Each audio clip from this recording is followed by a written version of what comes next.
아멘. 오늘 말씀입니다. 오늘 말씀 1절부터 20절을 커버하는데 여기서 보면 다시 예배의 자리로 라는 제목으로 우리 성도님들과 은혜 나누기 원합니다. 다시 예배의 자리로.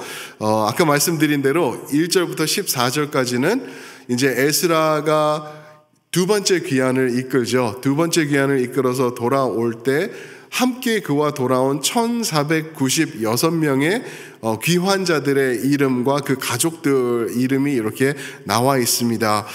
그렇게 이제 돌아오죠. 돌아와서 예루살렘의 성전이 재건되었기 때문에 이제 거기서 이제 또 이제 다음 작업을 들어가야 되는데 이제 들어오는 길에 강가에 모여서 이제 이 1,500명 상당의 이제 사람들을 이제 계수를 하면서 보는 거예요.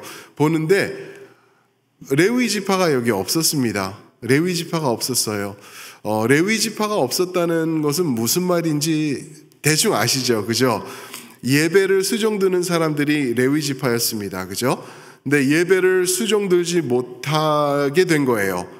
예배를 우리가 하나님 앞에 다시 드리자라고 하면서 이렇게 모여서 왔는데 성전도 건축이 되었는데 이제 거기서 예배를 드려야 되는데 레위 지파가 없으니까 꼼짝달싹 못하는 거예요.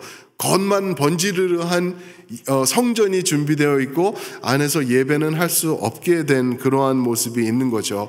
그래서 다시 돌아가서 세 번의 이제 귀환이 이루어지고 있어요. 세 번에 걸쳐서 이 포로로 잡혀갔던 그 아스르와 바벨론에게 끌려가서 하나님을 예배하기보다는 바알을 예배하던 사람들이 이제 그래? 너희 바알이 그렇게 좋더냐? 하고 하나님이 그냥 포로를 삼아 이제 그냥 망하게 한 거예요. 그래서 바알을 예배하던 그곳으로 끌려갔다가 70년이 지나죠. 이제 예레미야서 25장 21절인가요? 보면은 70년 후에 돌아올 것이다 라고 말하거든요. 근데 돌아오는 거예요. 그때 처음으로 돌아온 첫 번째 귀환이 스룹바벨이 이끌면서 이제 2장에 보면은 한 42,360명이 돌아오게 됩니다. 그게 이 역사를 보면 주전 538년쯤 된다고 그래요. 그리고 이제 그게 첫 번째 귀환이고 80년이 지납니다. 80년이 지나요. 그때 이제 80년 이후에 에스라가 이끈 두 번째 귀환이 돌아와요. 그래서 오늘 말씀드린 것처럼 1496명의 사람들이 그와 돌아와요. 근데 이 1496명은 남자들의 숫자예요. 장성한 남자들. 그렇죠? 그러니까 이제 다 가정을 가진 사람들이라고 이제 따지면은 가정당 한 5명, 4-5명씩 있었다고 치면은 한 7,000명이 넘는 6,000에서 7,500명까지 정도의 숫자가 돌아온 것이라고 신학자들이 얘기를 합니다. 이게 주전 458년쯤이라고 말하네요. 그 다음에 이제 세 번째 귀환은 언제인지 아시죠? 느헤미야에 가가지고 성벽을 재건하는 귀환이 있었죠. 그때 이제 세 번째 귀환이 일어난 거죠. 자, 근데 보세요. 스룹바벨이 처음으로 귀환합니다. 고레스 왕이 이제 너희 가서 성전을 지어라. 그랬을 때 스룹바벨이 4만 명이 넘는 사람들을 데리고 돌아옵니다. 그런데 어찌 된 건지 80년 동안 성전이 재건이 되질 않아요. 완전히 되지가 않아요. 그래가지고 80년 동안 이게 진행되다가 갑자기 스탑해버린 거예요. 어떻게 이게 무슨 일인가? 왜 그랬을까? 그 내용은 4장에 보시면은 나오죠. 에스라서 4장에 보면은 이제 4절과 5절에서 특히 보면은 그 땅의 백성이 유다 백성의 손을 약하게 했다라고 말해요. 건축을 방해했다는 거예요. 보세요. 70년 동안 없어졌을 때 성전을 무너뜨렸죠. 그리고 그곳에 자리 잡아서 자기네들 우상을 섬기면서 잘 살고 있었던 이방인들이 있었던 곳이에요.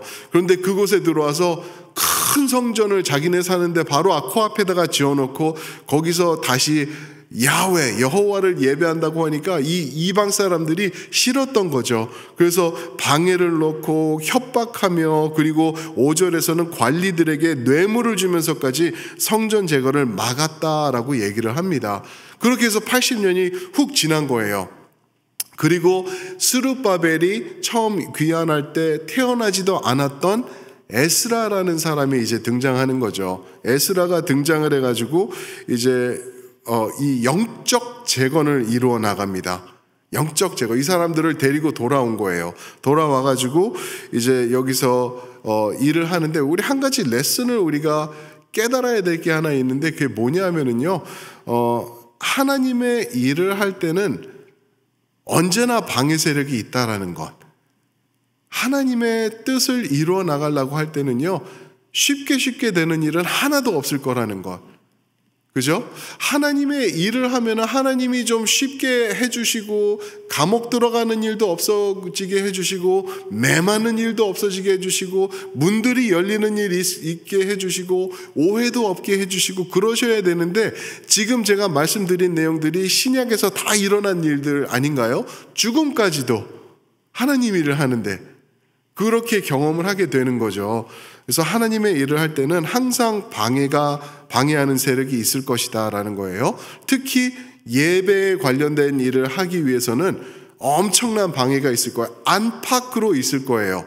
우리가 그거를 기억해야 될 줄 믿습니다. 그러면서 내가 만약에 하나님의 일을 결단하고 진행을 하는데 어려운 일이 닥치잖아요. 그럼 그럴 때 아이고 이거는 하나님의 뜻이 아닌가 보다. 아이고 이거 하려고 그랬더니 이렇게 막으시네. 알겠습니다 하나님 하고 돌아서는 게 아니라요. 그런 어려움이 있을 때는 하나님 분명히 올바른 길을 제가 가고 있나 보네요. 제가 잘하고 있나 보네요. 이런 어려운 일이 있습니다. 하나님의 뜻이면은 주님께서 열어주시면은 할 수 있겠습니다 하고 기도하면서 나가야 될 줄 믿습니다. 아멘. 그게 성도의 자세입니다. 어려움이 있고 특히 예배에 방해되는 일들이 있고 그런 것들이 있으면은 정도를 내가 가고 있구나라고 깨달으시면은 될 것 같습니다. 자, 그렇게 해서 에스라가 족장들 중심으로 이제 돌아와서 보는데 레위 사람들이 아무도 없는 거예요.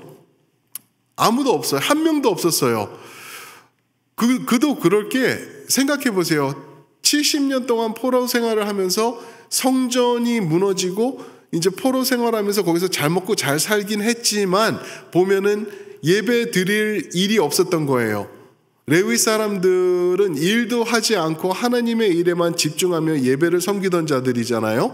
그런데 그게 없어진 거죠. 그러니까 레위 사람들이 흐지부지 된 거예요. 흐지부지 됐어요. 나 레위 지파인데 그렇지만 먹고 살려면 이제 나가서 일을 하고 바벨론에서 또 일을 하면서 돈을 벌어야 되는 그러한 상황이 된 거죠. 그러는 가운데 바벨론에서 살다 보니까 이것도 나쁘지 않은 거예요. 너무 돈을 잘 벌게 되고 떵떵거리면서 살 수 있게 된 거예요. 잘 먹고 잘 살고, 그리고 오히려 이 율법도 없어져 버리고 하나님에 대한 예배도 없어져 버리니까 그냥 내가 원하는 대로 다 살 수 있게 된 거죠. 그렇게 70년을 보낸 거예요.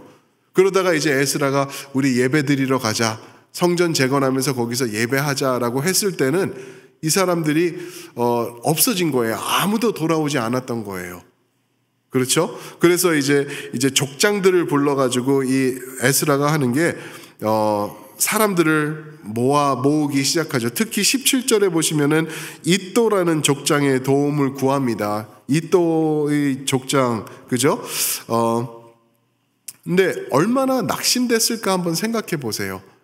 이 신학자거든요. 학자예요. 예배 드리러 이제 자기는 준비되고 모든 사람들을 모을 수 있는 그런 사람인데, 하나님의 뜻을 아는 사람인데 레위 지파가 없어서 예배를 못 드리게 된 이러한 모습. 여기서 그가 17절에 이또라는 사람을 찾아갑니다. 근데 이또가 누구냐 하면은 느디님의 족장이었어요. 느디님 사람들 혹시 기억나시죠?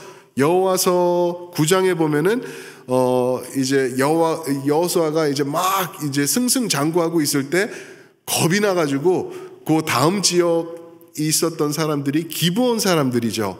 근데 그들이 변장을 하고 그 곰팡이 난 빵과 오래된 옷 이런 거를 입고 이렇게 와가지고 우리 멀리서 온 사람들입니다. 그러니까 우리 함께 합시다. 우리 같은 편이니까 우리 죽이지 마세요. 그렇게 속입니다. 나중에 그게 발각이 되죠. 그죠? 발각이 돼요. 그래가지고 여호수아가 너희가 왜 속였냐? 또 우리 죽기 싫어서요. 여호와 하나님이 무서워서요. 그래요. 그래가지고 결국에는 여호수아가 의논해가지고 어떻게 하죠? 그들을 성전에서 나무 땔감을 만드는 사람들로 만들어버려요. 성전 그 도우미들로 만들어버리는 거죠. 그들이 느디님 사람들이에요. 그러면서 이제 계속해서 성전에서 들어와 있었던 거죠. 그때 여호수아서 저희가 공부할 때 제가 말씀드렸는데 이 사람들에게는 그런 축복이었죠. 누구보다 가까이서 하나님을 접할 수 있었던 느디님 사람들이 된 거예요. 근데 이때도 보면은 이또라는 사람이 와가지고 이를 통해서 이 예배가 다시 한번 만들어집니다. 이또에게 에스라가 부탁을 해요. 우리 예배하려고 그러는데 레위 사람들이 없다. 레위 사람들이 없어서 우리가 예배를 드릴 수 없다라고 얘기를 하니까 이제 그 18절부터 20절 보시면은 레위인 두 가정을 이 사람이 가서 구슬릅니다. 구슬리면서 말해요. 그러면서 우리가 하나님의 예배를 다시 한번 회복해야 된다 하면서 39명의 레위인들이 세워지게 되죠. 39명의 레위인들, 그리고 그 39명의 레위인들 중심으로 220명의 느디님 사람들이 앞서서 나서요. 그러면서 이제 예배가 자리 잡아가고 구축되어 나가는 거죠. 참 멋있죠, 그죠? 하나님을 두려워하는 사람들이 있으니까 또 지속되고 그 70년이 지나고 또 80년이 지나는 동안 하나님을 경외하면서 그 사람들의 존재로 남아있던 이또와 느디님 사람들을 통하여서 레위 사람들이 만들어지고 다시 한번 예배가 회복되는 것을 볼 수 있죠. 여기서 우리가 배워야 될 것 뭔지 아세요? 우리의 예배를 돌아봐야 돼요. 하나님의 예배는 드릴 수 있을 때 드려야 된다라는 것을 우리가 기억해야 됩니다. 예배로부터 멀어지면은 영적으로 죽게 되는 거는 이건 당연한 거죠. 우리가 다 알죠. 그죠? 결국은 예배를 드리지 않다 보면은 영적으로 우리가 무너져 버리고 파산될 수밖에 없어요. 그런 모습 우리가 주변에서 많이 보지 않나요? 우리 주변에서 보시면은 예배 잘 드리는 우리 형제 자매들인데 어느 순간 코비드를 지나면서 보니까 교회에서 보이지 않고 떠나 있고 가끔씩 예배 나오는 사람도 있고 어떤 사람들은 아직도 반은 왔다가 반은 안 왔다가 그러고 아예 교회 떠난 사람들도 있고 소식도 끊어진 사람들도 있고 이런 모습 보지 않습니까? 이게 어떻게 된 건지 아세요? 그냥 예배를 쉽게 생각한 거예요. 오늘은 비가 오니까 날씨가 궂으니까 추우니까 내가 예배 쉬어야지. 오늘은 날씨가 너무 좋으니까 따뜻하니까 이런 날은 또 없으니까 예배 쉬어야지. 나 교회 가면은 그 사람을 만나니까 거기 가기 싫어. 안 나가야지. 그 사람 또 온대. 그럼 나 안 나가. 이러면서 예배를 나 중심으로 만들어 버리는 거예요.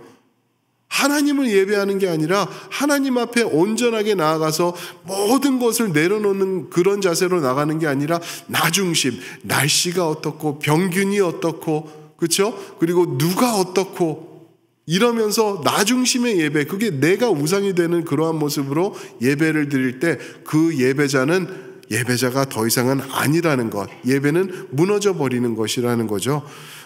우리 아이들 노는 게임이 있어요. 게임이 있는데 젠가라고 있어요. 젠가라고 혹시 아세요? 이런 기다란 나무 조각들인데 똑같은 모양이에요. 그래서 이렇게 쌓여 나무를 쌓는 거예요. 이렇게 빌딩 같이 쭉 올립니다. 그러면 이제 한 명씩 돌아가면서 나무를 빼요. 그러면서 위에다가 쌓는 거예요.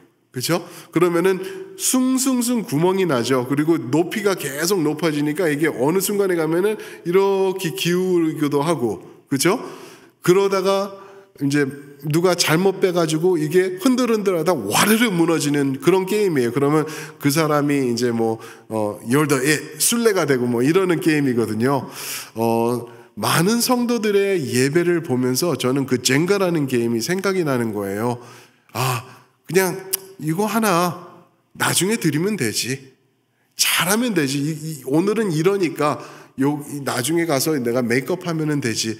이런 모습으로 나아가다가 점점 약해지고 골다공증 생긴 뼈처럼 힘들어지고 그러다가 나도 모르는 새 와르르 무너지고 예배는 간 곳 없어지고 하나님과 무관한 사람이 되는 건 순식간이라는 거죠. 그게 영적 파산이라는 거죠. 사랑하는 성도 여러분, 여러분들의 예배는 안녕하신지요? 온전한 예배로 드리고 계신지요? 나는 예배 안 빠집니다. 나는 여기 나와 있어요. 나는 예배 잘 드리고 있어요. 자리 지킵니다. 예배는 자리 지키는 거는 또 아니라는 거 우리가 아시죠? 그죠? 너무 훌륭해요. 그렇게 나오는 거 너무 귀한 거예요. 하나님이 기뻐 받으실 거예요. 그러나 자리 지키려고 내가 나가야지 목사님이 덜 섭섭하실 거야. 그렇죠? 가끔씩 그런 얘기도 들으면 그거 아니에요. 오시면은 저야 반갑고 정말 감사하고 너무 좋죠. 그런데 그 중심에는 하나님이 계시는지, 내가 하나님 때문에 이 자리를 지키고 있는지, 하나님과 깊은 관계를 맺었기 때문에 나는 절대 이 자리를 떠나지 않는 것이 이유인지 우리의 예배를 한번 확인해 보시기를 바랍니다. 아니면은요, 우리는 그냥 무너져 버리는 것은 순식간이라는 것. 그래서 19절에 보면 우리 하나님의 선한 손의 도우심을 입게 된다라는 내용이 있죠. 이 내용 아시죠? 여기 에스라서도 보니까 한 2번, 3번에 걸쳐 이 표현이 나오고 똑같은 내용이 느헤미야서에서도 나와요. 하나님의 선한 손이 나를 도우신다. 내 손으로 내 힘으로 하는 게 아니라 하나님의 손을 힘입어서 내가 예배자로 세워져 나가고 또 그 자리에서 하나님을 경배하며 만나는 그러한 은혜, 그럴 때 하나님의 손이 우리를 덮어주실 줄 믿습니다. 아멘. 아멘. 우리 한번 같이 기도하시면서 나가면 좋겠습니다.